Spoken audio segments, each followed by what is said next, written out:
باش یاسای لێبوردنی گشتی کە سونەکان داواکەن وەکو لە هەواڵەکانیش داهاتبوو بەشێکیش کورد و هەروەها بەشێکی کەمیش لە شیعەکان داوایەکەن. هۆکاری ئەمە چییە؟ ئایا ئەوانەی ڕاگیراون تۆمەتەکانیان چییە؟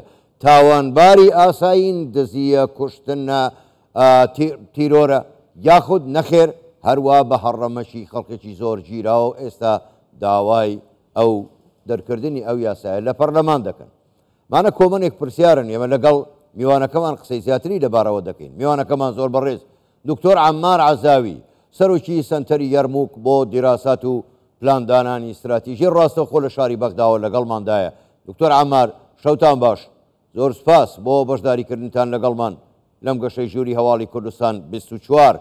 من پێشەوەی بێمە سەر تەوەرە ڕئیسیەکەمان کە یاسای لێبوردنی گشتیە لە پەرلەمان دەمەوێت بپرسم بەپێی هەواڵەکان زیاتر لە 700,000 کەس لە زیندانەکانی عێراقدان. ئەرێ بەڕاست عێراق بەندیخانەیە ئەو هەموو گیراوانە بۆچی و لەسەر چی گیراوە نەمانە؟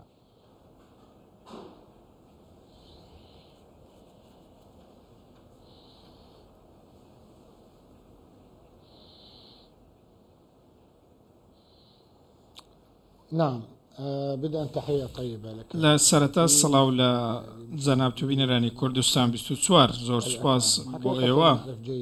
ڕاستەکە ئێمە زۆر چاک دەزانین کە گەلێک قوانیا تێپەڕیون بەسەر عێراقدا بە تایبەتی لە ماوەی ڕابردوودا ئەو قۆناغانە هۆکاری با بڵێن دەستگیرکردنی هەڕەمەکی و تۆمەتبارکردن بە تۆمەتی تیرۆر و زۆرێک لەوانەی کە زیندانی کراون لەسەر ئەم بنەمایە نەبوو. بۆیە کاتێک دێن قسە لەسەر ئەم بابەتە دەکەین و بابەتی گیراوان دێنینە بەرباس بابەتێکە کە لە پەرلەمان دەیانەوێت لە ڕێگەی هەموارێکەوە تێپەڕێن. من دەمەوێت خاڵێکی زۆر گرنگ باس بکەم. ئەوەی لە پەرلەمان دەنگی پێدەدرێت ئەمە پێی ناگوترێت یاسای لێبوردنی گشتی نوێ، بەڵکو ئەمە هەمان ئەو یاساییە کە پێشتر هەبووە کە لە ساڵی 2019 پێشنیازکراوە بۆ پەرلەمان 2 مادە هەمواری بۆ دەکرێت. بابەتی یەکەم دووبارە پێناسەکردنەوەی تیرۆر و ئەوەی کە تیرۆریست کێیە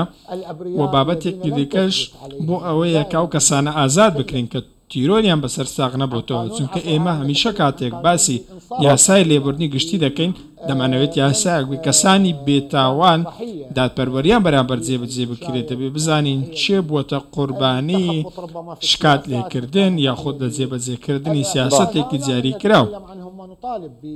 ئەمانە ئەو کەسانن کە ئێمە داوا دەکەین لە ڕێگەی یاسایەکی دادپەروەرانە ئازاد بکرێن، بەڵام کەسێک کە دەستی بە خوێنی خەڵک سوور بێت و تیرۆری بەسەردا ساغ بێتەوە پێویستە تونترین سزا بدرێت و نابێت ڕەحمی پێ بکرێت. بەڕاستی هەر کەسێک کە خوێنی دکتۆر عەمار ببوورە بۆچی ئەم یاسای لێبوردنی گشتی بۆتە کێشەی نێوان شیعە و سوننا؟ پرسیارەکە ئەمەیە، ئایا ڕاگیراوەکان یا دەست بەسەرکراوەکان بە تۆمەتی مەزهەبی ڕاگیراون؟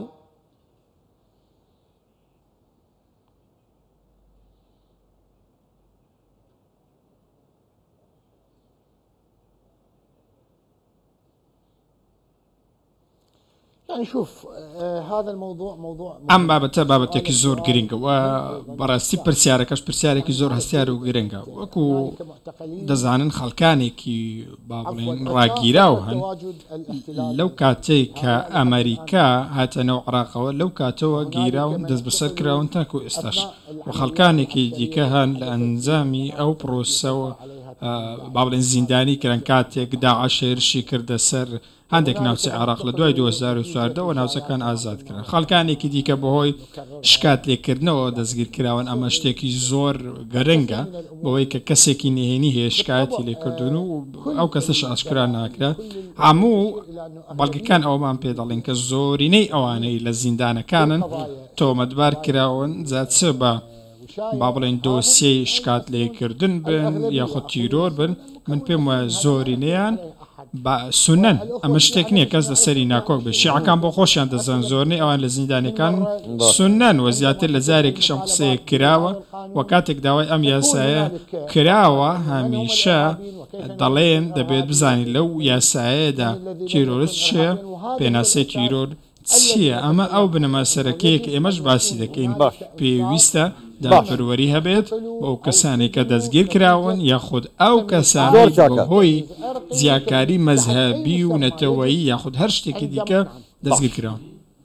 دکتۆر عەمار کاتم زۆر کەماوەگەر بە کورتیش وەڵام دەیتەوە من سوپاست دەکەم بەڵام پرسیارەکە ئەمەیە ئایا دەرکردنی یاسای لێبوردنی گشتی چارەسەرە لە عێراقدا یاخود قبولکردنی واقعی عێراق پێکاتەی نەتەوەی ئاینی مەزهبی تێدایە ئەگەر بە کورتیش وەڵام دەیتەوە من سوپاست دەکەم.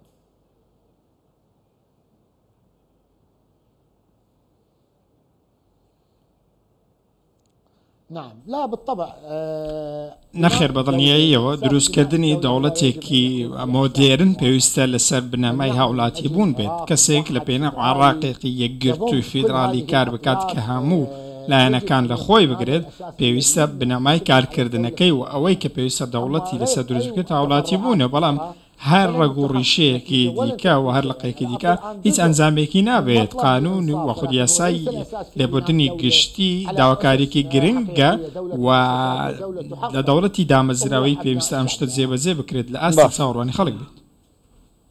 زۆر باشە زۆر بەڕێت دکتۆر عەمار عەزاوی سەرۆکی سەنتەری یەرموک بۆ دیراسات و پلاندانانی استراتیژی ڕاستەخۆ لە بەغدا و لەگەڵ ما بووی گەلێک سوپاس بۆ ئێوە شەوتان باش.